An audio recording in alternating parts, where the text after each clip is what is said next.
Cash market में DIIs ने 3024 करोड़ की खरीदारी की है। तो ऑफकोर्स घरेलू संस्थागत निवेशक जो हैं उन्होंने खरीदारी का ट्रेंड जारी रखा है।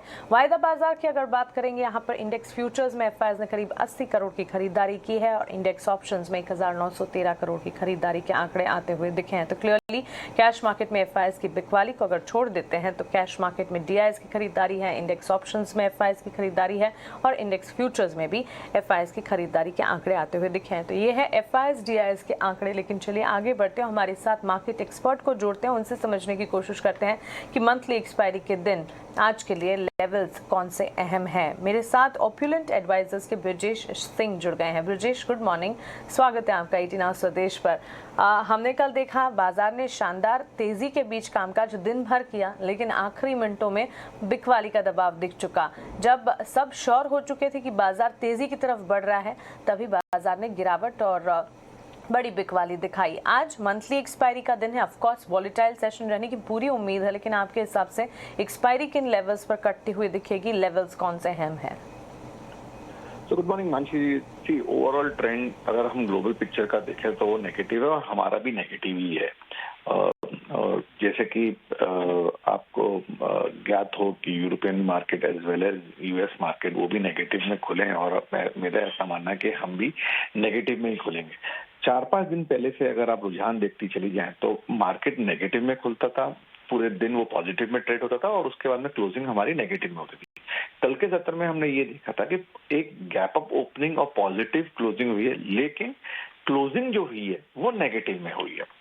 ग्लोबल संकेत को अगर हम देखें, डॉलर इंडेक्स 96-97 के आसपास में ट्रेड कर रहा है, negative sign. Crude has been trading after making a high of 99.50, now it's been trading at 94-95, again negative sign। और गोल्ड अगर आप देखेंगे तो गोल्ड दिन पर दिन बढ़ता जा रहा है, वो भी एक एसेट क्लास है और डॉलर 1913 के आसपास में ट्रेड हो रहा है। तो ओवरऑल ट्रेंड तो वीक है और मुझे ऐसा लगता है कि शायद एक फ्लैटिश टू नेगेटिव ओपनिंग हो सकती है, उसके बाद में शायद माइनर पुलबैक आपने को देखने को मिले। इंट्राडे के लिहाज से सपोर्ट 16,800 16,840 का लेके चलेंगे और रेजिस्टेंस हम 17,170 का पकड़ के चलेंगे। निफ्टी है रही निफ्टी की मंथली क्लोजिंग तो मेरा ऐसा मानना है 17,000 के आसपास में होनी चाहिए। बैंक निफ्टी का अगर मैं देखूं तो 36,600 का सपोर्ट है, 36,900 का दूसरा सपोर्ट है और रेजिस्टेंस की बात करूं तो 37,640 37,980 ये एक रेजिस्टेंस निकल के आ रहा है। और क्लोजिंग की अगर बात करूं वीक मंथली क्लोजिंग एक्सपायरी की तो ये 37,000 के आसपास क्लोज होना चाहिए। ओके ब्रजेश, यहाँ पर आपके आज के लिए इम्पोर्टेंट लेवल्स और साथ ही क्लोजिंग और एक मंथली एक्सपायरी किन लेवल्स पर कटेगी आपने बताया, लेकिन साथ ही सेक्टर स्पेसिफिक, स्टॉक स्पेसिफिक आपका अप्रोच आज बाजार के लिए क्या है? सुमन जी, 2 स्टॉक्स हैं क्योंकि गैप डाउन ओपनिंग होने की संभावना है तो उसमें भी, लेकिन ये स्टॉक्स आउट परफॉर्म कर सकते हैं। तो उसमें एक बैंक ऑफ बड़ौदा, आप देखिए कि ओवरऑल मार्केट नीचे की गिरावट में ट्रेड हो रहा है, लेकिन बैंक ऑफ बड़ौदा ऊपर की तरफ इस दर में ट्रेड होता हुआ जा रहा है। शॉर्ट टर्म मीडियम टर्म दोनों ही लिहाज से अच्छा है, लेकिन हमारा जो कॉल है वो 1 से 2 दिन के लिहाज से, तो बैंक ऑफ बड़ौदा बाई करने की सलाह रहेगी। स्टॉप लॉस 104 का हम लेके चलेंगे, टारगेट 112 का लेके चलेंगे। दूसरा जो स्टॉक्स है, कल के सत्र में हमने देखा है रियलिटी स्टॉक्स में एक तेजी है, जिसमें कि ओवरऑल रियलिटी, प्रेस्टीज, सनटेक, कुछ ऐसे चुनिंदा काउंटर जो आउट परफॉर्म करें, तो उसमें ओवरऑल रियलिटी को बाई करने की सलाह रहेगी। 916 का स्ट्रिक्ट स्टॉप लॉस लेके चलेंगे, 962 का टारगेट रहेगा। टाइम फ्रेम दोनों ही कॉल का 102 दिन का रहेगा। तो क्लियरली 1 से 2 दिन के टाइम फ्रेम के लिए 2 स्टॉक्स, यहाँ पर एक बैंकिंग शेयर और एक रियल एस्टेट सेक्टर से जुड़ा शेयर ब्रजेश की तरफ से। ब्रजेश, शुक्रिया ये जानकारी के लिए और स्टॉक स्पेसिफिक रिकमेंडेशन आपके हमें बताने के लिए और साथ ही लेवल्स भी बताने के लिए। बैंक ऑफ बड़ौदा 112 के टारगेट्स को मानकर चल सकते हैं, यहाँ पर खरीदारी के मौके ढूंढे जा सकते हैं। एक बार स्टॉप लॉस देखें, 104 का लगाना होगा। 112 के लेवल्स टारगेट्स को ध्यान में रखते हुए खरीदारी की जा सकती है। वहीं ओबरॉय रियल्टी देखिए, यहाँ पर भी खरीदारी के मौके ढूंढे जा सकते। कल के सेशन में हमने देखा था रियल एस्टेट स्पेस में अच्छी तेजी देखने को मिली थी। 962 के टारगेट्स को मानकर चले, 916 का एक स्टॉप लॉस आपको लगाना होगा। बाय कॉल्स इनिशिएट कीजिएगा। चलिए 2 कॉल्स ब्रजेश की तरफ से, 2 कॉल्स ट्रेडिंग कॉल्स के लिहाज से हमारे पास आई हैं, जो कि हम आपके सामने रखना चाहते हैं। 5 पैसा से हमारे पास कॉल्स आती हुई देखने को मिली है। एक बिकवाली की राय राय है, खरीदारी की राय है। रैमको सीमेंट कल के ट्रेडिंग सेशन में सीमेंट स्पेस जहां बाजार तेज थे तब भी परफॉर्म नहीं कर पा रहे थे और सीमेंट में पर्टिकुलरली रैमको सीमेंट पर बिकवाली की राय करीब 823 के स्टॉप लॉस के साथ 770 तक के लुढ़कता हुआ दिख सकता है। कल 811 तक के लेवल्स यहां पर हमने देखे हैं, 1.5% तक की गिरावट हावी होते हुए दिखी, तो यहां पर बिकवाली कीजिए। विप्रो 567 के लेवल्स पर कल तेजी के साथ ट्रेड देखने को मिला। 590 तक के टारगेट्स आज देखने को मिल सकते हैं। यहाँ पर अगर खरीदारी के मौके ढूंढ रहे हैं 552 का एक स्टॉप लॉस आपको लगाना होगा। तो क्लियरली दो कॉल्स यहाँ पर ट्रेडिंग कॉल्स के लिहाज से इंट्राडे पर्सपेक्टिव पर विप्रो में खरीदारी और साथ ही यहाँ पर रैमको सीमेंट में बिकवाली की राय आती हुई दिख रही है। लेकिन चलिए खबरों वाले शेयर अब जान लेते हैं। बीती रात कौन सी खबरें आई जो इंपॉर्टेंट रही, कल बाजार बंद होने के बाद कौन से ट्रिगर्स रहे, कौन सी खबरें हैं जिस पर आपको फोकस करना है, बताने के लिए शरद मेरे साथ जुड़ गए हैं। गुड मॉर्निंग शरद, बताएं खबरों वाले शेयर्स आज के लिए कौन से हैं? Good morning Mansi. तो सबसे पहले जो है टेलीकॉम जो सेक्टर है इस पे फोकस रहेगा। इंडस टावर्स, भारती एयरटेल और वोडाफोन आइडिया, ये 3 स्टॉक्स फोकस में रहने वाले। उनकी जो ग्लोबल आर्म है वोडाफोन पीएलसी ग्लोबल, वो जो है लगभग शेयर करने की कोशिश करें इंडस टावर्स में 3 चरणों में, जो कि 3 ट्रांचेस कह सकते हैं। तो करेंटली जो है ऑलमोस्ट 6.4 करोड़ शेयर्स है, जो ऑलमोस्ट 2.4% स्टेक है, उसका भी आप कर सकते हैं। और जो 21% जो लार्जेस्ट शेयर होल्डर से बातचीत चल रही है, वहाँ पे लगभग 12.7 करोड़ शेयर्स जो हैं उन्हें बिकवाली देख सकते हैं। और जो रिमेनिंग इन्वेस्टर्स के हैं उनके भी लगभग आप देख सकते हैं 21% स्टेक है, ऑलमोस्ट 14,216 करोड़ का जो है ये वैल्यूएशन है। याद रखिएगा जो फंड्स जो बिकने वाली हैं ऑलमोस्ट 7.1% सेल, वो इन्वेस्ट करेंगे आपको वोडाफोन आइडिया में। और यहाँ पे कंपनी जो है वोडाफोन आइडिया उन्हें डिप्लॉय करने वाली हैं आपके रिफंड करने वाले हैं, जो रीपे करने वाले हैं ड्यूज़ के ऊपर। उसके लिए सनोफी के भी नतीजे आए थे चौथे तिमाही कैलेंडर ईयर 2021 के लिए ऑपरेशनली, लेकिन वीक क्वार्टर्स देखने मिला है। रेवेन्यू में दबाव देखने मिला है। एबिडा में जो है लगभग 24% का जो है डाउनटेक देखने मिला है। हालांकि जो डिविडेंड है, डिविडेंड एक स्ट्रॉन्ग डिविडेंड है आपका जो है सनोफी इंडिया में देखने मिला है। ऑलमोस्ट 490 रुपये का प्रति शेयर का जो है डिविडेंड आया है सनोफी इंडिया में, और ये ऑलमोस्ट 6.7% डिविडेंड यील्ड है। अब बात करते हैं फेडरल मोगल गोइट्स पे। यहाँ पे भी है एक ओपन ऑफर ट्रिगर किया गया है, और ये ट्रिगर किया गया है अपोलो फंड्स ने। तो अपोलो फंड्स ने ये ओपन ऑफर का लगभग 25% का कैपिटल रहने वाला है जो ट्रिगर किया गया है फेडरल मोगल के लिए। और जो ऑफर प्राइस है वो लगभग 275 रुपये प्रति शेयर है, और ये लगभग 9% प्रीमियम पे आ रहा है। कुल 382 करोड़ का ये ओपन ऑफर है। याद रखिए जो इनकी जो पेरेंट कंपनी है, होल्डिंग कंपनी टेनेको, अब वो अपोलो फंड्स के द्वारा अक्वायर कर ली गई है। ग्लोबल एक्विजिशन हुई है $7.1 बिलियन। इसके कारण जो है ये ओपन ऑफर ट्रिगर हुआ है। और ओवरऑल देखा जाए तो जो प्रमोटर स्टेक है कंपनी में वो वही रहने वाली है 74.98%, उसमें बदलाव नहीं देखने मिलेगा। अब वेदांता की बात करते हैं तो यहाँ पे कंपनी जो है 2 मार्च को जो है अंतरिम डिविडेंड, जो तीसरी अंतरिम डिविडेंड है उसके जो है विचार करने वाली है। और जो रिकॉर्ड डेट रखा गया है 10 मार्च का रखा गया है, तो इस पे जो है ज़रूर नज़र रहेंगी स्टॉक पे आज दिन के ट्रेड पे। L&T फाइनेंस होल्डिंग्स पे भी जो है डीलिंग्स हुई थी, और लगभग जो सिटी ग्रुप है वहाँ पे उनके फाइलिंग्स में आया है कि उन्होंने लगभग 4.88% स्टेक, लगभग आप कह सकते हैं 6.4 करोड़ शेयर्स को बेचा गया है। और जो उनके जो स्टेक है वो अब घट के 8.75% से घट के ऑलमोस्ट 3.87% हो चुकी है। और आखिर में फोर्ब्स के बारे में बात करूंगा। फोर्ब्स फोकस में वो अपनी जो बिकवाली की है, अपनी एक आर्म है सिला उनकी जो आर्म है फोर्ब्स फैसिलिटीज, वो जो है सिला सॉल्यूशंस को लगभग 42 करोड़ में जो बेचे हैं। ओके, तो क्लियरली ढेर सारी खबरें हैं जिस पर हमें नज़र रखनी है। और कल बाजार बंद होने के बाद कई सारे ट्रिगर्स में आते हुए देखने को मिले हैं, कई सारी न्यूज़ भी हैं जिसका इम्पैक्ट हम ज़रूर आज के बाजार में देखेंगे। लेकिन ख़ास तौर से अगर हम देखेंगे वोडाफोन आइडिया, सनोफी इंडिया, साथ ही फेडरल मोगल गोइट्स जैसे शेयर्स जो हैं वो ख़ास तौर से फोकस में रहेंगे। वेदांता देखिए 2 मार्च को तीसरे अंतरिम डिविडेंड पर विचार करने जा रही है। कंपनी का डिविडेंड को लेकर एक अनाउंसमेंट होता हुआ दिख सकता है, जिसके चलते फोकस में रहेगा। आपको बता दें अंतरिम डिविडेंड के लिए अगर डिविडेंड का ऐलान हो जाता है तो फिर 10 मार्च जो है रिकॉर्ड डेट तय की जाएगी। इसके अलावा L&T फाइनेंस होल्डिंग्स भी अगर आप देखते हैं, वहाँ पर सिटी ग्रुप ने करीब 6,399 करोड़ शेयर्स जो हैं, यानी कि 4.88% हिस्सेदारी जो है उसे बेची है। तो L&T फाइनेंस होल्डिंग्स पर भी इसका एक इम्पैक्ट आता हुआ क्लियरली दिख सकता है। सिटी ग्रुप का हिस्सा जो है वो अब घट गया है इस बिकवाली के बाद। 8.75% से ये हिस्सा घटकर 3.87% पर जाता हुआ दिखा है। और साथ ही फोर्ब्स एंड कंपनी भी यहाँ पर फोकस में रहेगी। इन्होंने भी एक न्यूज़ बेस इम्पैक्ट दिखाई है जिसके चलते आज फोकस होगा। लेकिन कच्चे तेल पर लगातार हम देख रहे हैं टिप्पणी यहाँ पर आती हुई। काफ़ी सारे एक्सपर्ट्स भी बता रहे हैं क्या कुछ होता हुआ दिखेगा। रशिया यूक्रेन टेंशंस भी हैं जिसका एक इम्पैक्ट आता हुआ। कच्चे तेल में आगे कौन से लेवल्स अहम है, ये सवाल बहुत बड़ा है। पर इस पर जेपी मॉर्गन की क्या राय है, चलिए शरद से एक बार जान लेते हैं। शरद, बताएं कच्चे तेल पर जेपी मॉर्गन क्या कुछ कह रहा है।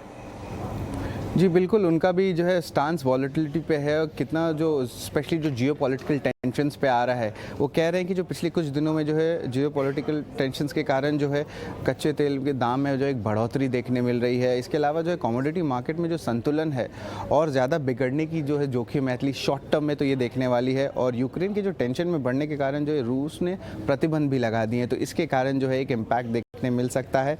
और सभी कमोडिटीज़ जो रूस में है, रूस आपके कमोडिटी स्ट्रॉन्ग कंट्री है, यहाँ पे चलते हुए रिस्क प्रीमियम की उम्मीद बढ़ चुकी है। तो ये रिस्क जो है आपके ऑल ओवर दी एसेट्स जो कमोडिटी क्लास है वहाँ पे देखने मिलेगा। और याद रखिए जो ब्रेंट की जो कीमत है अप्रैल जून के दौरान, उनका औसत का जो है लगभग $115 का जो है अनुमान लगा के रखे हैं। और जो जुलाई अगस्त के दौरान है, जो तीसरी तिमाही कैलेंडर ईयर 2022 कहते हैं, उसमें जो है कीमतें हालांकि थोड़ी कूल ऑफ ज़रूर होंगे। ऑलमोस्ट $105 प्रति बैरल का जो है अनुमान है आपका ब्रोकरेज हाउस है। और आखिरी में बात करूँगा, जो रूस जो है हमेशा कच्चे तेल का जो एक भरोसामंद सप्लायर रहा है, तो ये बहुत एक इम्पॉर्टेंट पोर्शन होती है जो इसे हमें ट्रैक करना चाहिए, स्पेशली जो प्राइसेस जो आने वाले हैं ब्रेंट क्रूड के। ऑलराइट, तो क्लियरली कच्चे तेल पर जेपी मॉर्गन का नज़रिया आता हुआ दिखा है और उनका क्या आउटलुक है ये शरद हमें बता रहे हैं। शरद, शुक्रिया ये डिटेल्स हमें बताने के लिए। चलिए खबरों वाले शेयर्स कच्चे तेल की चाल पर जेपी मॉर्गन का क्या आउटलुक है, साथ ही बाजार पर इक्विटी मार्केट्स पर एक्सपर्ट का नज़रिया और मंथली एक्सपायरी किन लेवल्स पर कटेगी ये हमने जाना। लेकिन कमोडिटी मार्केट्स में भी काफ़ी ज़्यादा उथल पुथल हम देख रहे हैं इस वॉलेटाइल सेशंस में जो कि पिछले 2 हफ्तों से चल रहे हैं। कमोडिटी मार्केट्स में कहां पर नजर रखनी है जान लेते हैं। बताने के लिए कोटक सिक्योरिटीज के रविंद्र राव हमारे साथ जुड़ गए हैं। रविंद्र, गुड मॉर्निंग, स्वागत है आपका 18 हाउस स्वदेश पर। सबसे पहले बुलियन मार्केट पर ही आपका आउटलुक मैं जानना चाहूंगी। सोने चांदी की चाल हम देख रहे हैं, घरेलू हो चाहे विदेशी बाजार में अच्छी तेजी के बीच ट्रेड देखने को मिल रहा है। यूक्रेन और रशिया के बीच टेंशन है उसका एक पॉजिटिव इम्पैक्ट है जो कि सोने चांदी की चाल पर पड़ता हुआ दिख रहे हैं हम। आगे क्या लगता है, कौन से लेवल्स अहम है और इन स्तरों को देखते हुए स्ट्रैटेजी क्या होगी? गुड मॉर्निंग मानसी जी, बिल्कुल जो यूक्रेन रशिया क्राइसिस है उसके चलते गोल्ड और सिल्वर को, स्पेशली गोल्ड को अच्छा सपोर्ट मिला। सिल्वर ने अभी तक उतना परफॉर्म नहीं किया जितना करना चाहिए था, बट गोल्ड की अगर बात करें तो गोल्ड इंटरनेशनल मार्केट में $1900 के ऊपर सस्टेन कर रहा है। और एमसीएक्स की बात करें तो एमसीएक्स में 50,000 के ऊपर काफी दिनों से सस्टेन कर रहा है। हालांकि एक रेंज बना हुआ है गोल्ड में। अगर एमसीएक्स की बात करें तो एमसीएक्स में लोअर लेवल्स पे 49,700, 49,800 के आसपास इसका एक अच्छा सपोर्ट बन चुका है और उसके नीचे नहीं जा रहा है। और ऊपरी लेवल्स पर 50,400, 50,500 के आसपास एक रेजिस्टेंस दिखाई दे रहा है। वो इसीलिए क्योंकि जो रशिया यूक्रेन स्टोरी है उसमें कभी कभी ये न्यूज आ जाता है कि शायद कुछ रिजोल्यूशन हो, बट वो होता नहीं और फिर से थोड़ा सा एस्केलेशन हो जाता है और उसकी वजह से गोल्ड को सपोर्ट मिल रहा है। तो मेरे हिसाब से ये एक मेजर फैक्टर होगा गोल्ड के लिए। लेकिन अगर कुछ भी रिजोल्यूशन आता है तो हो सकता है कि हमें करेक्टिव टिप देखें, लेकिन तब तक के लिए गोल्ड में एक बुलिशनेस बनी रहेगी क्योंकि उसके अलावा अगर डॉलर देखें तो डॉलर बहुत स्टेबल है और यील्ड्स में भी थोड़ी बहुत नरमी है यूएस यील्ड्स में। तो मेरे हिसाब से ओवरऑल जो गोल्ड के लिए एनवायरनमेंट है that is pretty good. Inflation अगर देखें तो इन्फ्लेशन भी काफी हाई लेवल्स पर है।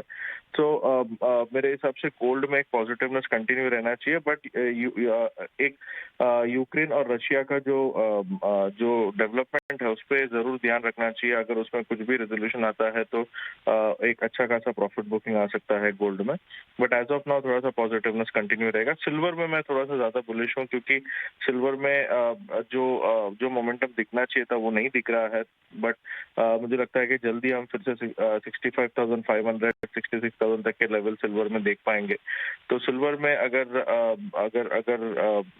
एक डिप आता है तो बाइंग किया जा सकता है, क्योंकि एक अच्छा खासा ब्रेकआउट आ सकता है सिल्वर में, जो कि सिल्वर को और 1,500 पॉइंट्स तक ऊपर ले जा सकता है। ओके, तो क्लियरली गोल्ड सिल्वर की तेजी जो है अभी बरकरार रहती हुई दिख सकती है। अगर रशिया यूक्रेन के बीच जो मामला है वो सेटल होता हुआ दिखेगा तो फिर एक बड़ा करेक्शन यहाँ पर देखने को मिल सकता है, लेकिन फिलहाल जो तेजी है उसे बरकरार ही समझिए आप।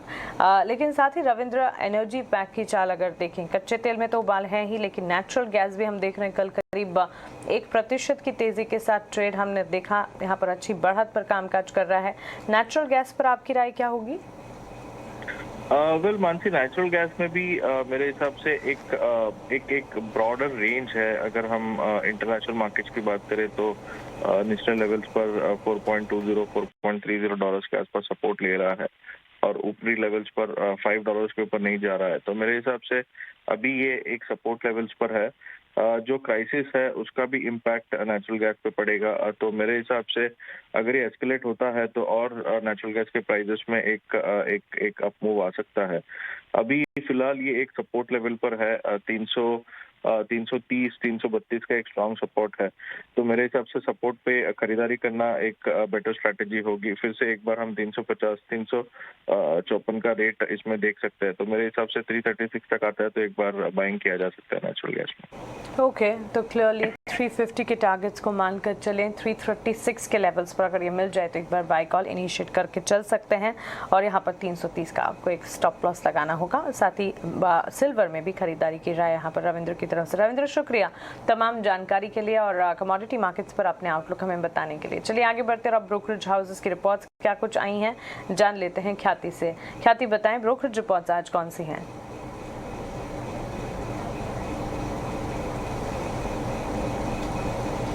सबसे पहले तो देखते हैं सीएलएसए ने टाटा मोटर्स पे बेचने की राय दिया है। लक्ष्य का है 408 रुपीज़ का।